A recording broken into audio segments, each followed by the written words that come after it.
أعوذ بالله من الشيطان الرجيم بسم الله الرحمن الرحيم وأقيموا الصلاة وآتوا الزكاة واركعوا مع الراكعين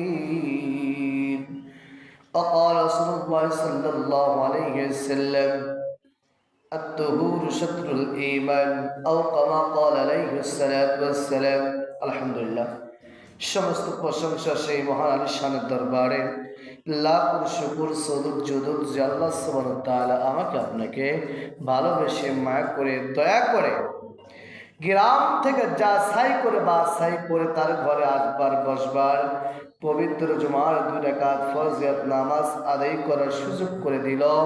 এর জন্য সেই মনিবের দরবারে লাখ শুকর সকলে বলে আলহামদুলিল্লাহ। আরেকটিবার শুকরিয়া আদায় করি সেই মহান রব তবারক তাআলাকে যে আল্লাহ সুবহানাহু ওয়া তাআলা আমাকে আপনাকে অসুস্থতা না রেখে সুস্থতার পর তার ঘরে আসবার বসবার রোজা অবস্থা জুমার 2 রাকাত ফরজিয়াত নামাজ আদায় করার সুযোগ করে দিল। এর জন্য আরেকটিবার শুকরিয়া আদায় করে বলে আলহামদুলিল্লাহ। প্রিয় হাজিরিন, আজকে আলোচনা পয়েন্ট যাকাত সম্পর্কে। একটা গত সপ্তাহে কিন্তু আলোচনা করছিলাম আমার আপনার যেমন নাম রয়েছে, আমার আপনার যেমন পরিচয় রয়েছে, তন্ত্র অনুযায়ী কোরআনুল কারিমেরও কিন্তু একটা পরিচয় রয়েছে, একটি নাম রয়েছে। সে বিষয়ে গত সপ্তাহে আলোচনা টানছিলাম, কিন্তু আজকে আলোচনা করেন যাকাত সম্পর্কে। আমাদের সমাজে দেখেন অনেক মাল সামানা আছে, নাই বলেন? আপনি একটা জিনিস খেয়াল করে দেখেন, যদি আমাদের বাংলাদেশে যাকাতের নিয়মটা চালু যদি থাকতো, তাহলে আমার মনে হয় না এই বাংলার ভূপৃষ্ঠে কুষ্টিয়া জেলায় গোটা পৃথিবীর বুকে কোনো ফকির কোনো গরিব লোক থাকতো না। আপনি ইতিহাস ভুলে যান না। সৌদি আরব কান্ট্রি একটু খেয়াল করে দেখেন, আরব রাষ্ট্র একটু খেয়াল করে দেখেন, সাহাবীদের জামানাটা আপনি খেয়াল করে দেখেন। সাহাবীদের জামানায় যাকাত দেওয়ার জন্য মানুষ পাগল হয়ে যেত যাকাতটা দেওয়ার জন্য, কিন্তু আজকে আমাদের সমাজে তার উল্টোটা হচ্ছে। যাকাত নেওয়ার জন্য পাগলের মতন ছুটতেছে। আবার আমাদের সমাজে যাকাত যা দিচ্ছে, এরা এমনভাবে যাকাত দিচ্ছে, একটা শাড়ি, একটা লুঙ্গি, একটা জামা, এটাই যাকাত দিয়ে দিচ্ছে। আচ্ছা বল, এটা কি যাকাত? এটা কি যাকাত? এটা কখনোই যাকাত হবে না। কারণ আপনার যাকাতের মালটা, আপনার সাপোজ আপনার যাকাত, আপনার দোয়া ফরজ। যাকাত যাদের ফরজ তাদের যাকাত দেওয়া কি ফরজ, কিন্তু আপনার সাপোজ যাকাত আপনি যাকে দেবেন, আপনি মনে করেন 3 লাখ টাকার মালিক, তাহলে আপনার যাকাত 80,000 টাকা মাইনাস করতে হবে, 20,000 টাকা দিতে হবে আপনাকে যাকাত। এবার আপনি যদি মনে করেন এই টাকাটা আমি 2 জন ব্যক্তিকে দেব, 3 জন ব্যক্তিকে দেব, তাহলে এই 3 জন ব্যক্তিটা এই টাকাটা নিয়ে সে ভালো কিছু করতে পারবে। আর আপনি যদি মনে করেন যে না, আমার যে আসবে, যত লোকগুলো আসবে, আমি প্রত্যেকের যাকাত দেব, আচ্ছা বলেন তো দেখি 500 টাকা নিয়ে কি হবে এই বাজারে? এই যে ফিতরা, সদকাতুল ফিতরা, আমরা ফিতরাটা যে আদায় করি, এই ফিতরাটা যদি আমরা মনে করি আমাদের পরিবারের লোক আছে আমার 3 জন লোক, তাহলে 100 করে 300 টাকা আর 15-45 টাকা, তাহলে মোট 345 টাকা, অর্থাৎ 350 টাকা। তাহলে এই 350 টাকা আমি যদি মনে করি 2 ব্যক্তিকে দেবো, কয় ব্যক্তি বলেন? 2 ব্যক্তি। তাহলে এই 2 ব্যক্তি 350 টাকাটা নিয়ে ওরে কিছু কিনতে পারবে। আর আপনি যদি মনে করেন যে না, আমি 2 ব্যক্তিকে দেবো না, আমি প্রতি জনকে 1 টাকা ফিতরা দেবো, তাহলে বলেন তো দেখি 115 টাকা দিয়ে ওই ব্যক্তিকে 1 সেমাই কিনবে, চেনি কিনবে কয় টাকা দিয়ে? ভাই, চেনির যে দাম 100 টাকা কেজি হলো, তো তাহলে আর 15 টাকার সেমাই হবে?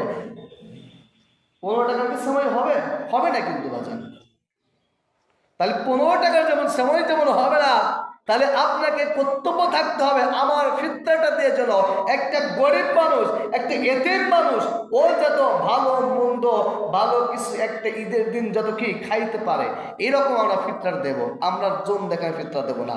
তো আসুন, কোরআনুল কালামে আল্লাহ পাক রব্বুল আমিন 82টি বার নামাজের কথা বলছেন, যেখানেই নামাজ সেখানেই যাকাত। আপনি কোরআনকে প্রশ্ন করবেন, কোরআন তোমার পরিচয় জানলাম, তোমার সব কিছু জানলাম না, যা কোরআন ও কোরআন আল্লাহ তোমার অনেক অর্থ সম্পত্তি দিয়েছে, ও কোরআন আমি কোন পথে ব্যয় করব? আল্লাহ সুবহানাহু ওয়া তাআলা বলেন, আল্লাযীনা ইউমিনুনা বিল গায়বি ওয়া ইউকিমুনাস সালাতা ওয়া মিম্মা রাযাকনাহুম ইউনফিকুন। কোরআনুল কারীমকে আপনি প্রশ্ন করবেন, কোরআন আল্লাহ যা অর্থ সম্পত্তি দিয়েছে, এই অর্থ সম্পত্তি আমি কিভাবে ব্যয় করব? আল্লাহ বলবে, আল্লাযীনা ইউমিনুনা বিল গায়ব, যে ব্যক্তি আমার অদৃশ্য আমার আল্লাহকে না দিকে বিশ্বাস করবে। অর্থাৎ অদৃশ্য যেগুলো দেখা যায় না। এই যে আমি যে আপনাকে প্রশ্ন করি, বলেন তো দেখি, কারেন্ট কি দেখা যায়? কারেন্ট এখন আছে? এখন কিন্তু কারেন্ট আছে।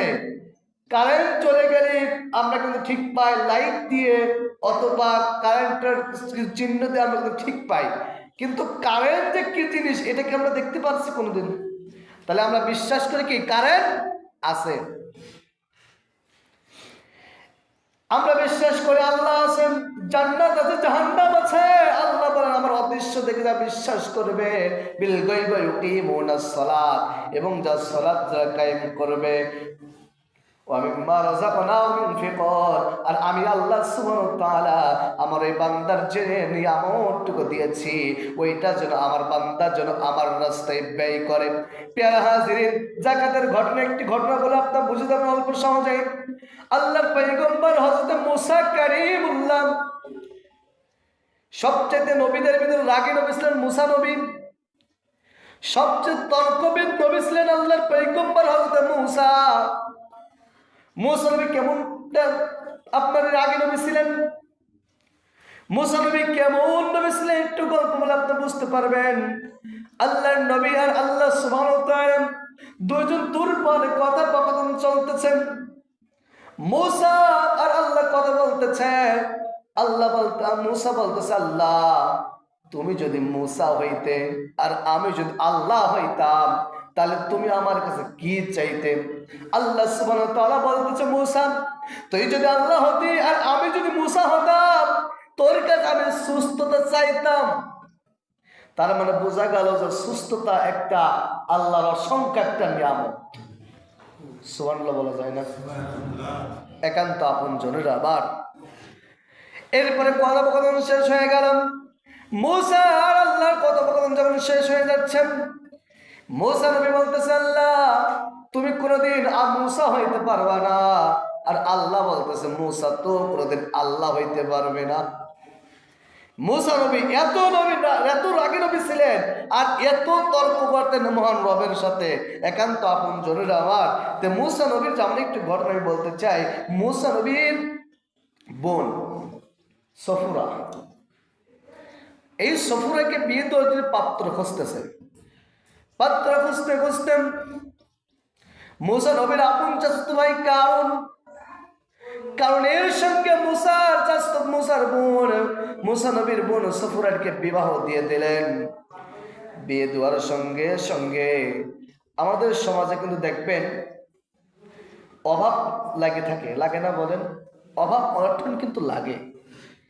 যখন অভাব যখন লাগে আপনারা আমরা স্ত্রীদের কি বলি, যাও তোমার ভাইকে একটু বলো, বা তোমার আব্বাকে একটু ফোন দিয়ে বলো, বা তোমার প্রতিবেশী একটু ফোন দিয়ে বলো যে আমার একটু হেল্প করতে। বলি কি বলি না? বলি। কিন্তু আমরা সাহায্য কিন্তু চাই। তো এই কারণ সফুরাকে বলতেছে, সফুরা তোমার ভাই তো জগৎ বিখ্যাত, তোমার ভাই তো নবী, তোমার ভাইকে তুমি যা বলো যে ভাই আমরা তো একটু অসুস্থ, আমরা তো একটু অসুস্থ আছি, অভাবের ভিতরে আছি, তুমি আমাদের জন্য কিছু একটা ব্যবস্থা করো। এই কথা শোনার পর আল্লাহর পয়গম্বর হযরত মুসা কালিমুল্লাহ বলে, বোন তুই বল, আমি একটু ঘরের ভিতরে যাব, আর আসি তোর আমি একটু সাহায্য করে দেব। এই কথার সঙ্গে সঙ্গে মুসা কালিমুল্লাহ চলে গেলেন ঘরের ভিতর। ঘরের ভিতরে যাওয়ার পর একটি লোহা ছিলেন, ওই লোহাটা একটু নিয়ে আসলেন। আর নিয়ে আসার পর বললেন, বোন রে, এই লোহাটা তুমি যেখানেই ঘষণ দিবা ওই লোহাটা স্বর্ণ হয়ে যাবে। এই কথা শোনার পরে মুসার বোন চলে আলেন, ওই লোহাটা নিয়ে একটু ঘষণ দিয়ে স্বর্ণটা বানাতে চলে আলেন। আসার পর তার স্বামীর কাছে দিচ্ছেন, ও আমার প্রিয়তম স্বামী গো, আমার ভাইয়ের কাছে গেছিলাম, কিছুই দিতে পারি নাই, তবে এই স্বর্ণটুকু দেশে তুমি এইটা বিক্রি করে সংসারটা তুমি চালাও। এইভাবে চালাতে চালাতে চালাতে চালাতে আবার অভাবের ভিতর পড়ে গেলেন। কারণ আবার বলো, সফরে যাও, তোমার ভাইয়ের কাছে যাও। তোমার ভাইয়ের কাছে যাওয়ার পরে আবার কিছু সাহায্য নিয়ে আসো। কিন্তু ওই সময় কারণ একবার না, দুইবার না, তিনবার যখন সফরাকে যখন পাঠাইলেন, আর তিনবারের সফরা একটু একটু লোহাটা নিয়ে আসে, স্বর্ণ মানব নিয়ে চলে আসেন। আনার সময় এবার কারণ চিন্তা করলো যে আমার এই ওয়াইফের কাছে, আমার স্ত্রীর কাছে আমি যেই বাড়ি অভাবের জন্য পাঠাই কিছু আনার জন্য, তার ভাইয়ের কাছে যে আনে খালি স্বর্ণ নিয়ে আসে, ওর ভাই স্বর্ণ কোথায় পায়? আচ্ছা, লোভ একটু লাগবে না? লোভ কিন্তু লাগবে। যদি আপনি আপনার স্ত্রীকে যদি পাঠিয়ে বলেন যে যাও তোমার ভাইয়ের কাছ থেকে কিছু সাহায্য নিয়ে আসো, যদি ওই আপনার স্ত্রী ভাই যদি স্বর্ণ প্রতিবারে যদি দেয়, তাহলে আপনি তো একটু লোভ লাগবে যে আমার বউনাই, আমার সুমন্দি বা আমার শালা যাই বলেন, ও এত স্বর্ণ কোথায় পাইল? বলে কি বলে না? বলবেন, কিন্তু লোভটা লাগবে, স্বাভাবিক বিষয়। কিন্তু বাজার গভীর মনোযোগ দেন। আল্লাহর পয়গম্বর হযরত মুসা কালিমুল্লাহর ভগ্নিপতি বোন জামাই কারণ বোনকে পাঠিয়ে দিলেন। পাঠিয়ে দেওয়ার পরে এবার কারণ সফুরার পিছু পিছু আসতেছে, আড়াল দিতে আসতেছে। আসার সঙ্গে সঙ্গে যখন সফুরা যখন চলে এলো মুসার বাড়ি, আসে বলো, ভাই আমি এবারও বিপদের ভিতর পড়ে গেছি, আমার তুমি এবারও সাহায্য করো। মুসা নবী কোনো কথা নাই, কোনো বার্তা নাই, তিনি আবারও তার সাহায্য করা শুরু করে দিলেন। কিন্তু ওই মুসা নবী যখন ঘরের ভিতরে যখন যে একটা লোহারটা যেখানে গজর স্বর্ণ হয়ে যায়, এই স্বর্ণটা দেখার জন্য মুসা নবীর বোন জামাই অর্থাৎ কারণ এটা জানলার দিকে ফেলা দেয়, উকি মেরে দেখে ফেলা দেয়। দেখার পর রাতের বেলায় উনি কোনো কথা নাই, উনি ওই পাথরটা চুরি করতে আসতেছে। আচ্ছা বলেন তো দেখি, আমরা নাই গায়েব জানি না, আল্লাহ নবীদের কাছে আল্লাহ জানিয়ে দিন নেই? ওহির মাধ্যম দিয়ে আল্লাহ সুবহানাহু ওয়া তাআলা হযরত জিবরাইল আমিনকে বলো, জিবরাইল তুমি যাও যাও যাও, মুসা কালিমুল্লাহকে বলো, মুসা তুমি একটু ঘুমিয়ে থাকবা, আর তোমার বোন জামাই পাথরটা চুরি করে নিয়ে চলে যাবে, তুমি কোনো কথা বলবা না। কারণ আল্লাহ জানে মুসার কি রাগ। মুসা এক শর্মের একটা লোকে মেরেই ফেলছিল। একান্ত আপন জনের আমার মুসা এমন একটি রাগী নবী, ফেরাউনকে একটা শর্মাই দিছিল। ছোটকালে ইতিহাস আপনারা শুনেছেন হয়তো। একান্ত আপন জনের আমার, এবার যে কথা বলতে চাচ্ছিলাম, এবার কারণ ওই পাথরটা চুরি করলো, চুরি করে নিয়ে যাওয়ার পরে কারণ যেখানে ঘষা দেয় সেখানেই পাথরটা স্বর্ণ হয়ে যায়। এরকম করতে করতে কত স্বর্ণের মালিক যেসব হয়ে গেলেন। ওনার গোডাউনের চাবিটা হাজার হাজার উট প্রয়োজন ছিল, এত সম্পদের মালিক। তখন আল্লাহ পাক রব্বুল আলামিন বলল, মুসা এবার তোমার ভগ্নিপতি তোমার ভাইয়ের কাছে যাবার, ভাই যাকাত তোমার জন্য ফরজ হয়ে গেছে, যাকাত তোমাকে দিতে হবে। আল্লাহর পয়গম্বর চলে এলেন মুসা কালিমুল্লাহ, আসে বলো, ভাই আল্লাহ তোমার যতগুলো সম্পদ দিয়েছে এই সম্পদ থেকে তোমাকে যাকাত দেওয়া লাগবে। কারণ বলতেছ মুসা আল্লাহ কতটুকু সম্পদের যাকাত আমার কাছ থেকে নেবে? কারণ মুসা বলতেন না, কারণ আল্লাহ তো এখন আমার বলি নাই কতটুকু সম্পদের যাকাত তোমার দেওয়া লাগবে। এবার বললো, কারণ বলে যাও মুসা আল্লাহর কাছে শুনে আসো কতটুকু সম্পদের যাকাত আমার দিতে হবে। এবার মুসা আলাইহিস সালাম চলে গেলেন আল্লাহর সামনে কথা বলতে। বলে আল্লাহ,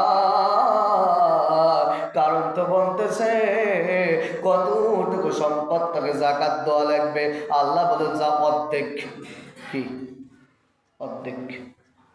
ওর তো সম্পদ আছে, সম্পদ থেকে অর্ধেক। মুসা আলাইহিস সালাম চলে আসলেন, আসার বললেন কারণ ভাই আল্লাহ তোমার যে সম্পদ দিয়েছে এই সম্পদ থেকে তোমার অর্ধেক সম্পদ যাকাত দেওয়া লাগবে। কারণ বলেন না না না না, আমি অর্ধেক সম্পদ যাকাত আমি দিতে পারবো না। এবারে বলো মুসা আল্লাহকে যা তুমি আরেকটু বলো না, আল্লাহ আরেকটু আবার সুপারিশ করে কিনা। চলে গেলেন আল্লাহর কাছে। আল্লাহ বলো মুসা তুমি যা বলো সমস্যা নাই, 2 ভাগের 1 ভাগ, 3 ভাগের 1 ভাগ। কয় ভাগের? 3 ভাগের 1 ভাগ। এরপর কারণ রাজি হল না। মুসা রাগে বোম হয়ে যাচ্ছে।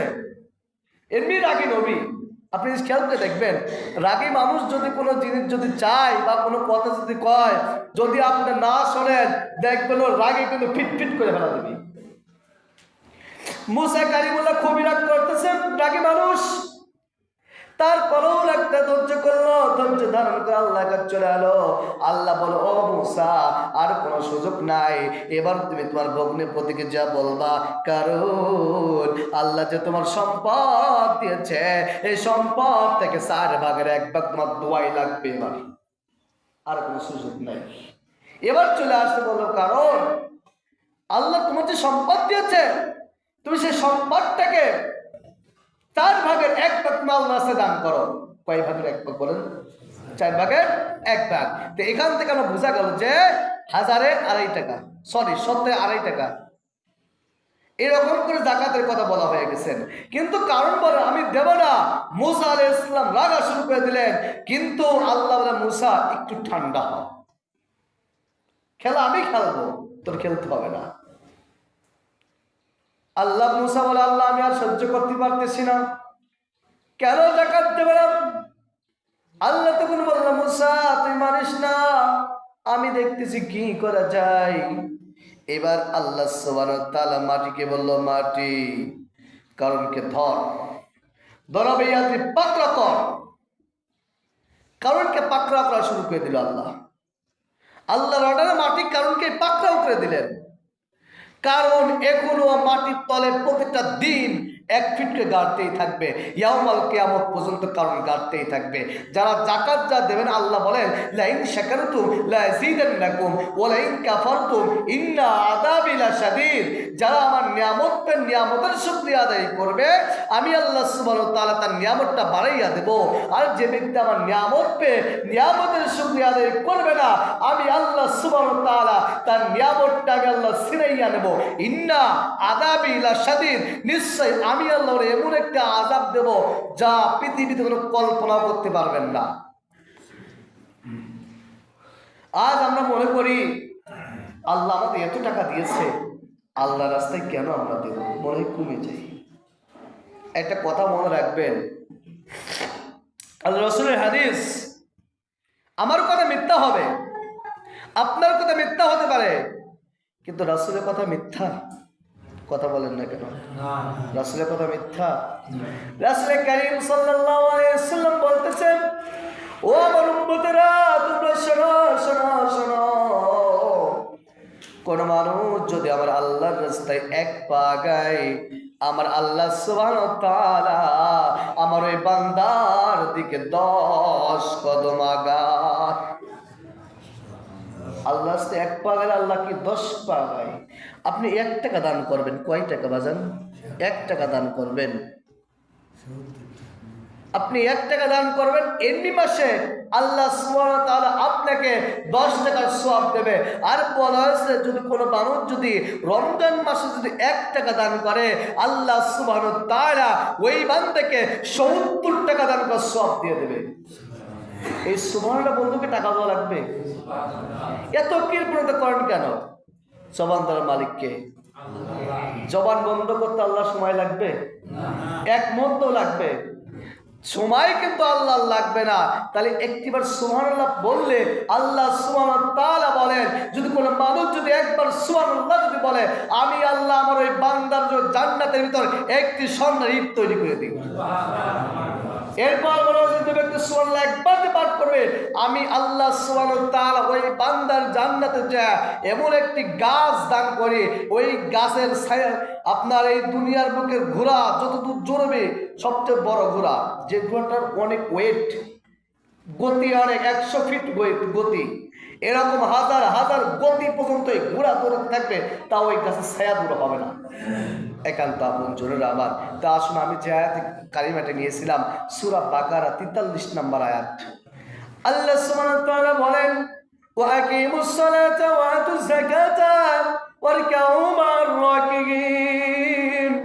নামাজ কায়েম করো, যাকাত প্রদান করো এবং রুকু কায়েদের সঙ্গে একত্র হয়ে তোমরা রুকু করো। কোরআনকে প্রশ্ন করো, কোরআন আল্লাহ নামাজের কথা বলেছে, যাকাতের কথাও কি আল্লাহ বলেছে কি বলে নাই? কোরআন তখন বলবে, ও পৃথিবীর মানুষেরা, আল্লাহ নামাজের কথা যেখানেই বলেছে, তারপরে শব্দই তুমি দেখবা আল্লাহ যাকাতের কথা বলে দিয়েছেন। আজকের দিন আমাদের সমাজে দেখা যায় ওয়ারকাউ মা'আর রাকিঈন, আমরা রুকু রুকু করতে পারি না। কাল কিয়ামতের দিন অনেক মানুষগুলো হবে, 73 কাতার লোক হবে। এই 73 কাতার লোকের আল্লাহ প্রশ্ন করবে, তোমরা নামাজ পড়ছো কিনা?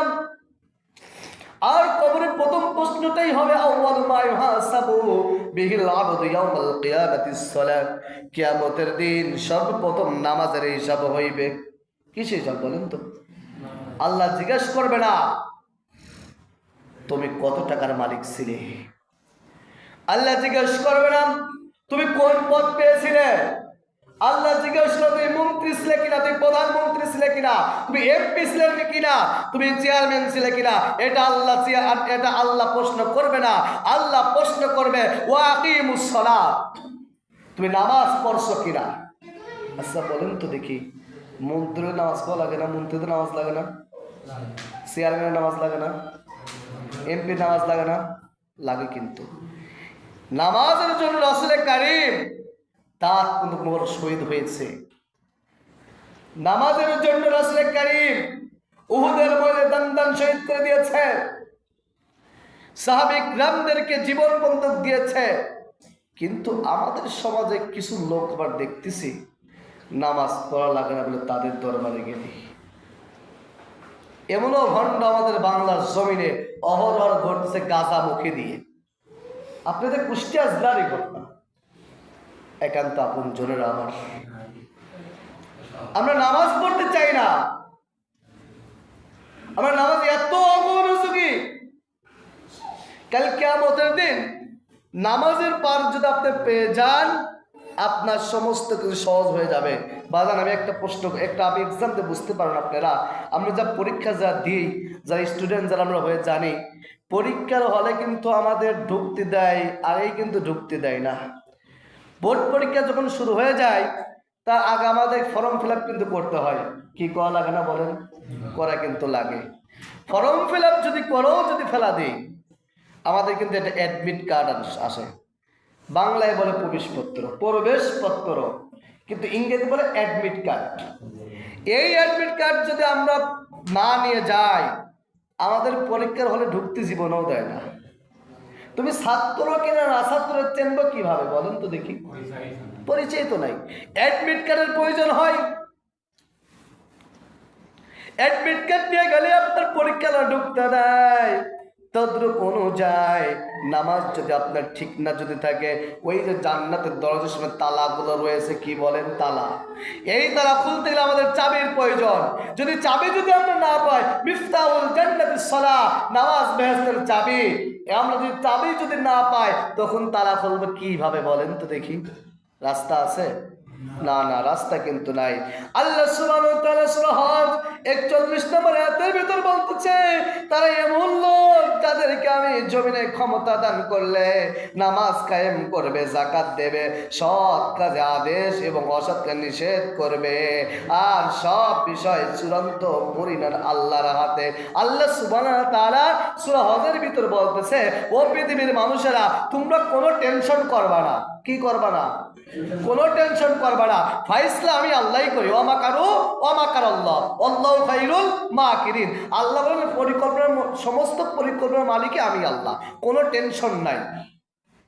আল্লাহ বলেন আমি দুনিয়ার বুকে এমন নেতাগুলো পাঠাবো, এমন লোকদেরকে পাঠাবো আমি, যেই লোকগুলো এই দুনিয়ার বুকে জমির উপর থেকে ক্ষমতা দায়িত্ব পালন করবে। এই সমস্ত লোকদেরকে আমি নামাজের কায়েম করাবো, যাকাত প্রদান করাবো। কিন্তু আপনি দেখ এই সমস্ত লোকটা বড় চোর। আল্লাহ জানি এখন আমাদের সমাজ আবার কি হবে, আল্লাহ ভালো জানে। কারণ সমস্ত কিছু মালিক, ক্ষমতার মালিক কে? আল্লাহ। কিন্তু কিছু কিছু জায়গায় দেখলাম ক্ষমতার মালিক নাকি জনগণ। এই সমস্ত তারা নিঃসন্দেহে তারা কুফরি কথা, শিরিক করে। এই সমস্ত শিরিক বেদাত মানুষগুলো বাংলার জমিনে ঠাঁই তো পাবেই না এক, আর এরা যাকাতের নিয়ম জীবনও চালু করবে না। আপনি যাকাতের বিষয়ে আপনি খেয়াল করে দেখেন, সাহাবী ইকরামদের জামানে আপনি খেয়াল করে দেখেন, যাকাত দেওয়ার জন্য মানুষ হয়রানি ছুটাছুটি করত যে যাকাতটা দেব, যাকাতটা দেব। কিন্তু আজ আমাদের সমাজে এইটু নিয়ম কিন্তু নেই। আমরা চাওয়া লাগছে, ভাই তোমার কাছে টাকাটা পাবো, আমার কিছুবার যাকাত দিয়ে, আমার কিছু ফিতরা দিয়ে। আরে না, চাবো কেন?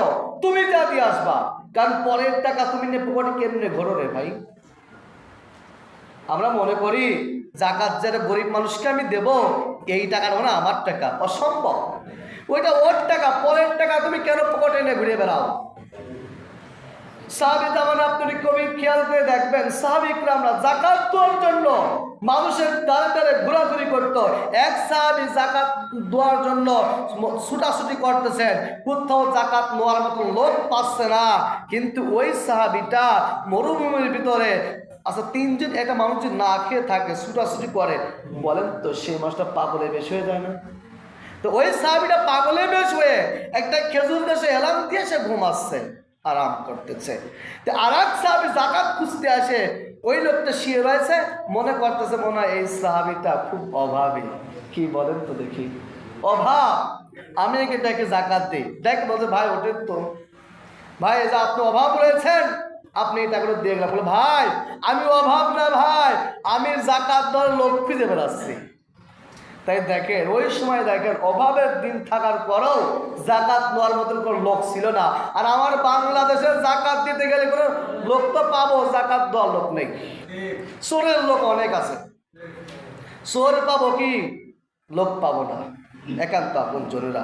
তা আল্লাহ সূরা হজের ভিতর বলতেছে, আমি জমিনে যাদেরকে ক্ষমতা দিয়ে দেব তারা যাকাত কায়েম করবে, নামাজ কায়েম করবে, যাকাত কি প্রতিষ্ঠিত করতে হবে, যাকাতের কথা মানুষকে বলতে হবে। এমন লোককে আমি আল্লাহ সুবহানাহু ওয়া তাআলা কি ক্ষমতা দেব।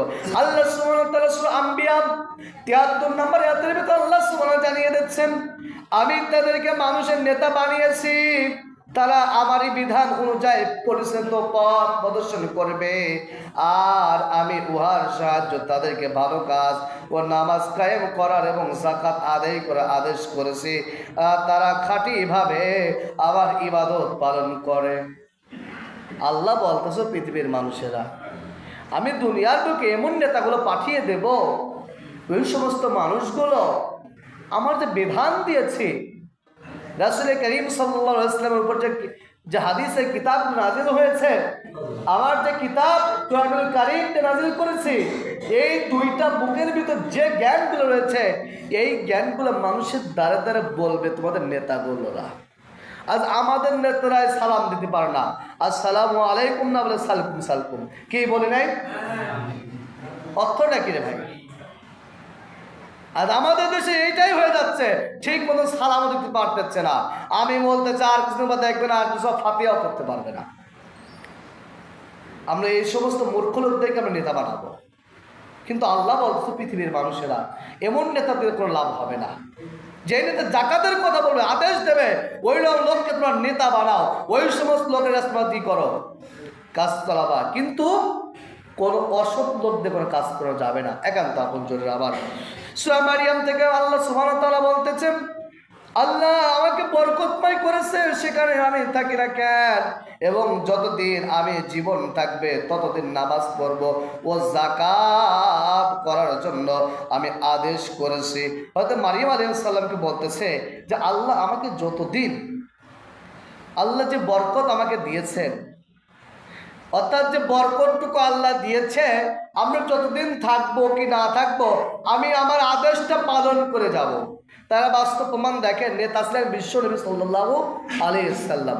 মৃত্যুর সময়ও আম্মাজান আয়েশা সিদ্দিকাকে বলছেন, ও আয়েশা তুমি একটু ঘরের দরজা খুলে দাও না, আমি দেখি আমার উম্মতের নামাজ পড়তেছে কিনা। নেতা ছিলেন এইরকম নেতা। আর আমাদের সমাজের নেতা নামাজ পড়তে দেয়, নামাজের কথা ওদের শুনতেই পারে না, শুনলে ওদের গ্রেফতার করতে হবে। একান্ত আপন জরুরি। আবার জাকাত যাদের উপর ফরজ তাদেরকে জাকাত অবশ্যই দিতে হবে।